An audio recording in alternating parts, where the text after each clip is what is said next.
Como ang salita ng Diyos ay buhay, gumagawa siya. Di ba gano'n, Sis Luz? Totoo po. Ang katunayan ang salita ng Diyos ay buhay at makapangyarihan, nakakagawa nga siya eh. Pag siya nga ang gumawa ng mangangaral, hindi kayang tutulan kung mangangaral kang gago eh, di ba? Amen. Totoo po yun. Pag ang salita ng Diyos ang gumawa ng isang ministro, hindi mo matututulan yung pagka-ministro, nung ministro na ginawa ng salita ng Diyos. Yung kagaya nung liwanag na ginawa ng salita ng Diyos, hindi ba totoo may liwanag naman, Sis Luz? Totoo po, meron pong liwanag. Sabi ng Diyos dun sa dagat, may dagat na, no? Sabi ng Diyos, sibulan ang dagat. Sibulan ng mga buhay na gumagalaw, sabi ng Diyos. Sinibulan ba, Sis Luz? Sinibulan po? Ang lupa. Tapos sa tubig, sabi niya, bukalan ng sagana ang tubig ng gumagalaw na kinapal. Bumubukal talaga. Opo. Nagkaroon ng katakot-takot na nilalang na may buhay sa dagat. Gawa ng salita ng Diyos yun na buhay at mabisa eh. Hindi ba, kapatid na Luz? Totoo po yun. Kaya ang salita ng Diyos talaga buhay. At kanino ba buhay ang salita ng Diyos? Specifically, kanino buhay ang salita ng Diyos? Sino ang tiyak na makakaranas ng salita ng Diyos? Palibhasa ay buhay, mararanasan mo pagka nakakasama mo yung salita ng Diyos. Kasi mapapasa iyo yan eh. Kung buhay yan, mararamdaman mo yung kanyang pagiging buhay eh. Basahin natin yung unang Timoteo 3:15. Ngunit kung ako'y magluwat ng mahabang panahon, ay upang maalaman mo kung paano ang dapat sa mga tao na ugaliin nila sa bahay ng Diyos, na siyang iglesia ng Diyos na buhay at haligi at saligan ng katotohanan.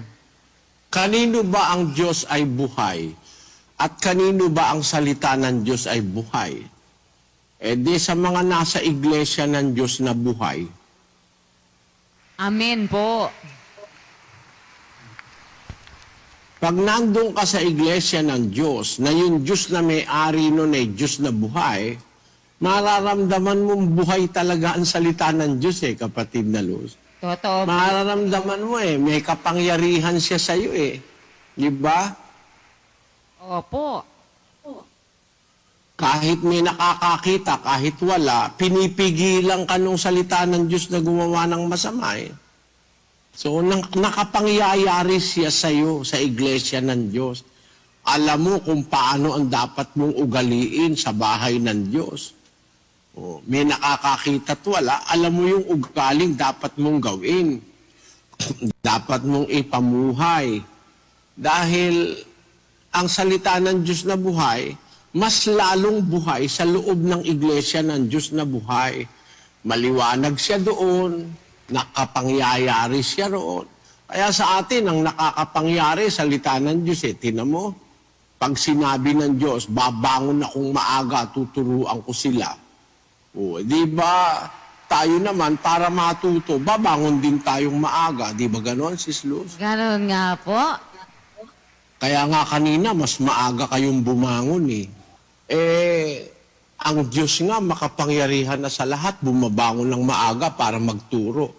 Tayo naman babangon tanghali, hindi nga tayo matuturuan. Kaya pag bumangon ng ating Diyos na maaga para tayo turuan, pupunta siya, sabi niya, ako man paroroon. Ikaw ba naman mahuhuli, Sis Luz? Dapat. Kung ang Diyos nga bumabangong maaga para pumaroon mas maaga ka dapat dahil ikaw ang tuturuan. Hindi ba gano'n, Sis Luz? Ganon nga po. Totoo po yan. Kaya ang salita ng Diyos nakakapangyari sa lahat ng sitwasyon. It is the Word of God that prevails over and above every situation that happens or everything that happens on earth and beyond the earth. Diyan natin napapatunayan na ang salita ng Diyos ay nakapangyayari. Basahin natin si Luz ang 13:19 ng Juan. Mula ngayon ay sinasalita ko sa inyo bago mangyari, upang pagka nangyari, kayo'y magsisampalataya na ako nga. Ayon. Mula ngayon, sabi ng Panginoong Hesus, sinasalita ko sa inyo bago pa mangyari. Para pag nangyari, magsisampalataya kayo. So, yung pangyayari ang nagpapatunay na yung salita ng Diyos ay salita nga ng Diyos. Yung pangyayari.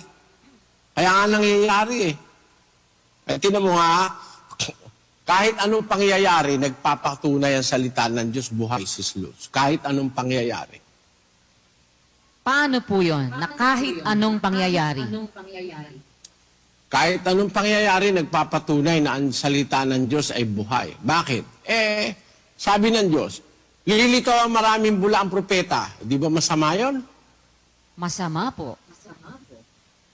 Meron bang mga bula ang propeta? Meron po. Lumitaw ba o hindi? Lumitaw po. Kaya, alam mo, makakabuti sa atin yun kahit masama yun eh. Paano pong makakabuti sa atin? Bakit? Lalo kang nagtitibay sa salita ng Diyos. Oo nga, kahit ayokong merong kibulon. Katuparan ng salita ng Diyos yun para ako maniwala eh. Di maganda, andyan pala si Kibuloy, andyan si Periol. Sabi kasi ng Biblia eh, merong mga bulaang apostol. Makakita ka ng nagpapanggap na apostol. Tama-tama talaga ang sabi ng Biblia. Yung itsura ni Periol, talagang mukhang bulaang apostol eh. Di ba? Amen po. Mukhang-mukha pa lang ni Periol, bulaang-bulaang apostol na talaga. Yung pagmumukha ni Kibuloy, alam mo na nagpapanggap na siya anak ng Diyos, Son of God. Sabi ni Kristo, talagang maraming paparito, mga bulaang Kristo, bulaang propeta, bulaang apostol.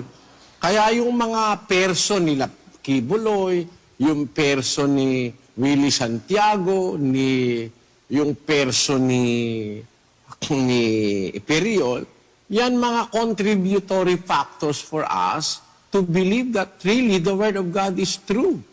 The Word of God happens. The Word of God prevails. When God said that there shall arise false prophets and false Christs, the presence now of false Christs, those claiming that they are the Christ, and those that claims that they are prophets of God, like Joseph Smith and so on, proves to us the reality of what the Word of God said many thousands and years before they happened. It was already spoken by by God. It is already the Word of God, and we can see the fulfillment of God, what God have said hundreds of years ago, thousands of years ago. Kaya pag nakikita na natin ang lahat ng pangyayari ngayon, kahit ano pang pangyayari, masama't mabuti pa, salita pa rin ng Diyos ang nangingibaboy. Sabi ng salita ng Diyos, magkakalindol, magkakagutom,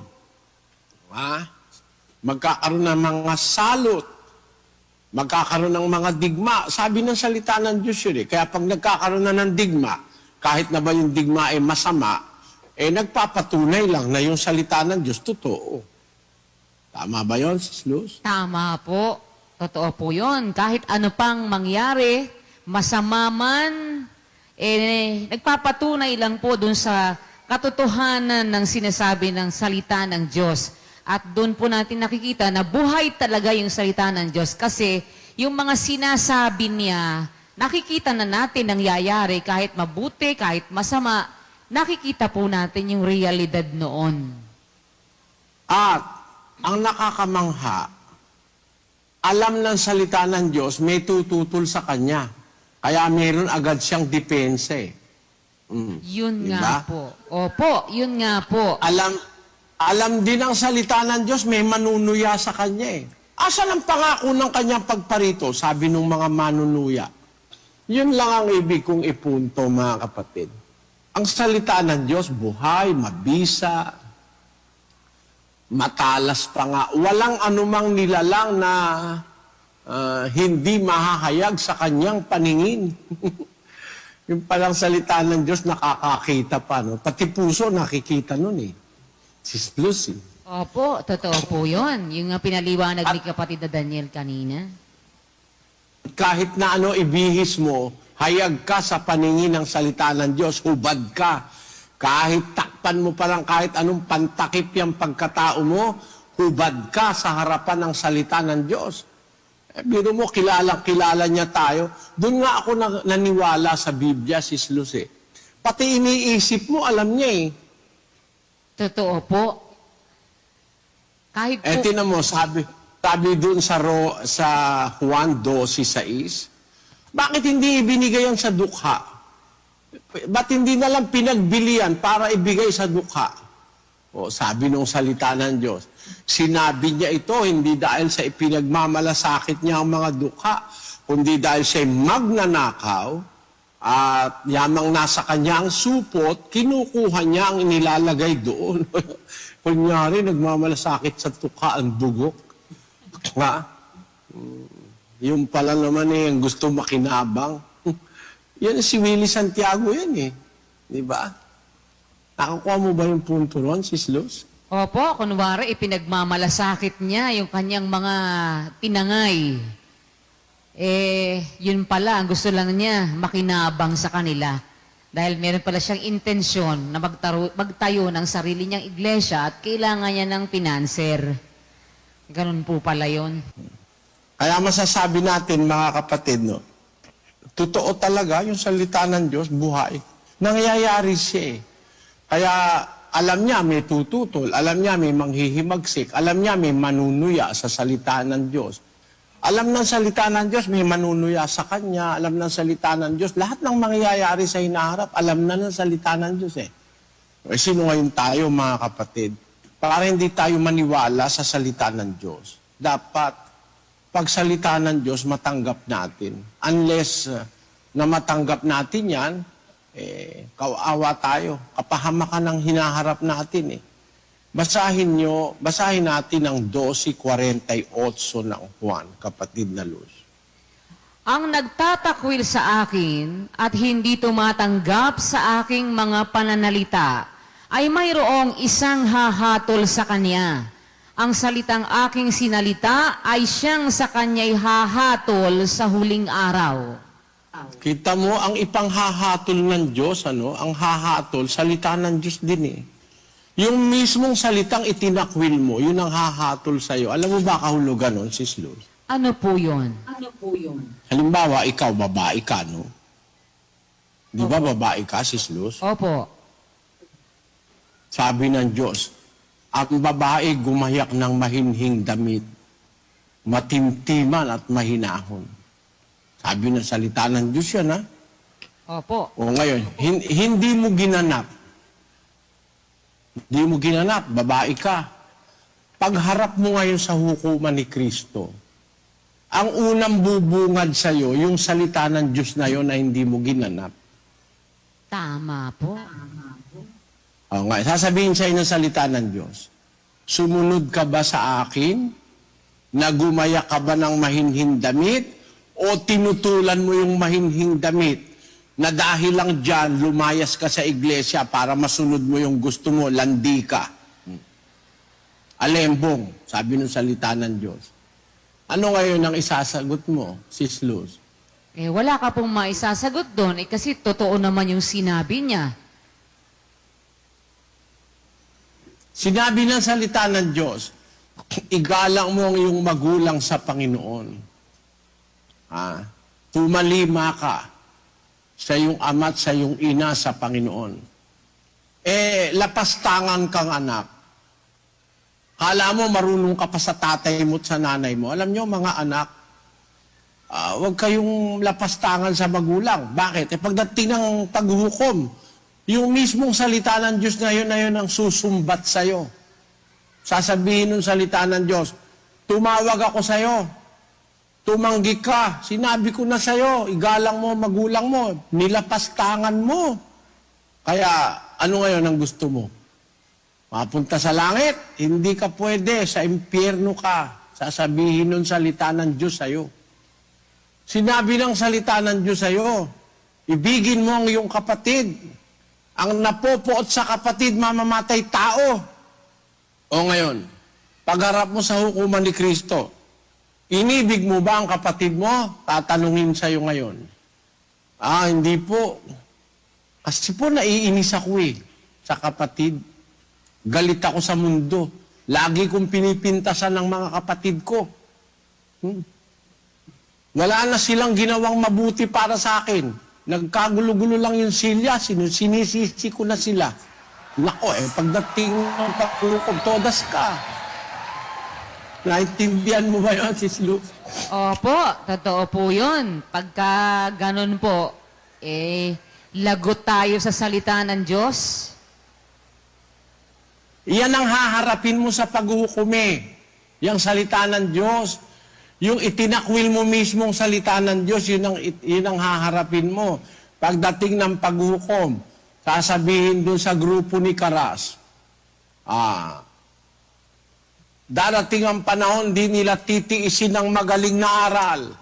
Pagkakaroon nila ng katinantay nga, magbubuntun sila sa kanilang sarili ng mga gurong ayon sa kanilang sariling masasamang pita at ihihiwalay sa katotohanan ng kanilang mga tainga at mga ibabaling sa katha. Hindi yun. Harapin ka ng salita ng Diyos. Nanatili ka ba sa magaling na aral? Hindi ho, naiinip kasi ko sa pasalamat, ang haba-haba. O sige, ngayon magbakasyon ka sa impyerno. Todas ang lahi mo. Hindi ba ganun yun, Sis Luz? Ganun nga po. Buti nga po sana kung bakasyon lang, sandali lang yun. Pero hindi permanente na sila doon. Naku po. Yan. Ganyan yun. Ang salita ng Diyos ang makapangingibabaw sa lahat ng sitwasyon. Pag sinabi ng salita ng Diyos, mapalad yaong taong ang kanyang pagsalangsang ay ipinatawad at ang kanyang mga kasalanan ay nangatakpan. Mapalad ang tao na sa kanya'y hindi ibinibilang ng Panginoon ang kasalanan. Dadating sa hukuman ni Kristo. Eto ngayon yung mga kontrabida. Nako, yan po si Luz. Nagkasala po yan. Ganito po yan, ganito, ginawa niyan. Sasabihin naman ng salita ng Diyos. Sinabi ko na, mapalad yaong ang kanilang pagsalangsang ay pinatawad at nangatakpan ang kanilang kasalanan. Ano ang tutol mo? Natakpan na ang kasalanan niyan dahil nagsisi yan, sumampalataya, sumunod. Natakpan na, wala nang makakakita, tinakpan na ng Diyos Di ba? Lahat ng sinabi ng Diyos will prevail even unto the last days of the existence of humanity on earth. The Word of God will prevail. What does that mean? It has prevailed in the past. It is prevailing now, and it will prevail until the consummation of all things that will happen about humanity and the entire universe. Kaya dapat tayo to take the side which is the safest side of life is to take sides with the Word of God. Ang pinakamapayapa, pinaka-safe, pinakaligtas na pamumuhay sa mundo, mamuhay ka na nasa panig ng salita ng Diyos, kasi yung salita ng Diyos ang magiging konklusyon ng lahat ng anumang mangyayari sa mundong ito hanggang sa katapusan. Kaya tanungin natin ang ating sarili, mga kapatid. Nasaan ba kayong panig? Nasa panig ba kayo ng salita ng Diyos, mga kapatid? Nasa panig ba kayo ng salita ng Diyos, mga kapatid? Sagot po tayo. Taas ang kamay. Ano po sagot natin? Opo. Yan ang pinakaligtas na lugar sa mundo. Ang pinakaligtas na lugar sa mundo, pumanig ka sa salita ng Diyos. Doon ka pumunta sa panig ng salita ng Diyos.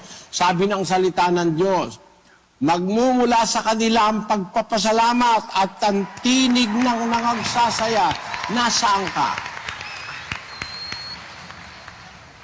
Nasa pasalamat po. Yan. Maganda yan, nasa panig ka ng salita ng Diyos. Pag ngayong oras na ito, nasa SM ka naglalakad at todas ka pagdating ng paghuhukom. Di ba ganon, Sis Luz? Ganon nga po. Pagka nasa sa panig ka ng salita ng Diyos, nasa panig ka ng kaligtasan, ng kasiguraduhan, dahil ang salita ng Diyos, buhay, mabisa, walang kasinungalingan, puro totoo ang sinasabi ng salita ng Diyos. Mas magandang mapanig sa salita ng Diyos, mga kapatid. Huwag kayong hihiwalay dun sa panig ng salita ng Diyos. Pag sinabi ng salita ng Diyos, mangag-ibigan kayo sa isa't isa, doon ka pumanig. Huwag kang papanig dun sa nakikipagkapatiran ng inaabangan yung mali ng iba. Ganito siguro, ganito sila. Sila ganito, nag-aaway-aaway sa silya. Sila ganon, ganire. Abe, ba't doon ka papanig sa salita, doon ka pumanig sa salita ng Diyos? Magmahal ka sa kapatid. Pagka may pagmamahal ka, mauunawaan mo lahat ng pangyayari. Kasi salita ng Diyos yun mag-ibigan kayo Pag may pagmamahal ka sa kapatid, uunawain mo siya. Di ba ganon, Sis Luz? Opo. Kaya mauunawaan mo. Yung pag-ibig, maraming pinapaliwanag yun Yung pag-ibig, pag nasa iyo yun, pinapaliwanag no na magkukulang yung kapatid mo, magpapatawad ka. Di ba? Opo. Yan ang ibig ko sabihin.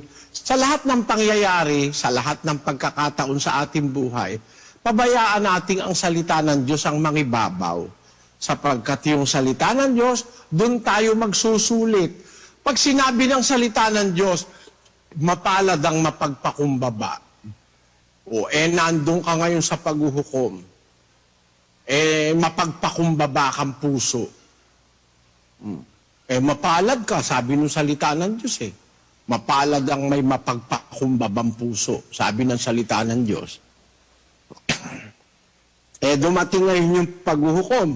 Nabuhay kang may pagpapakumbaba sa puso. Anong hihintayin mo, Sis Luz? Kaligtasan po ang hihintayin mo. Kaligtasan at itataas ka sapagkat yung nagpapakababa, itataas, sabi ng salita ng Diyos. Kung gusto mong mataas, mag-umpisa ka ng magpakababa. Di ba ganun yun, Sis Luz? Amen po. Yun namang nagpapakataas, ibababa naman, sabi ng salita ng Diyos. Kung gusto mong mababa, sabagay, wala naman taong gustong mababa siya Lalo na kung bababaan niya, impyerno.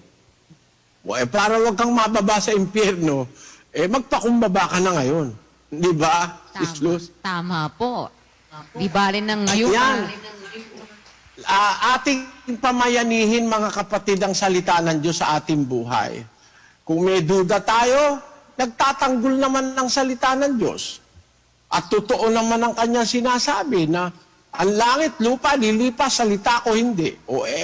Lumilipas na nga talaga ang langit, pati lupa Lumilipas na, sabi ng mga eksperto, malapit na raw maubos ang langis sa lupa. Yung oil deposit, malapit na raw maubos, sabi ng mga eksperto. Yung ating mga iceberg, yung mga glacier ba tawag doon? Yung mga malalaking tipak ng yelo doon sa North and South Pole, unti-unti nang natutunaw, kaya ang mundo palipas na Tama sabi ng Diyos, ang langit pati lupa, lilipas yan. Salita lang ng Diyos ang hindi lilipas. Para malagay ka dun sa isang lugar na ligtas, sa isang lugar na safe, lumagay ka sa lugar ng salita ng Diyos, doon ka mangapit. Yun ang sampalatayanan natin, yun ang ating paniwalaan, yung salita ng Diyos, mga kapatid. Maliwanag ba yun? Pag sinabi ng Diyos, kayo maging mapagpasalamat, huwag kang a-absent.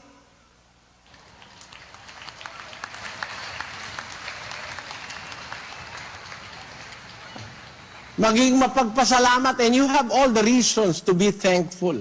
Meron ka ng lahat ng dahilan para maging mapagpasalamat. Ang Diyos ay mabuti.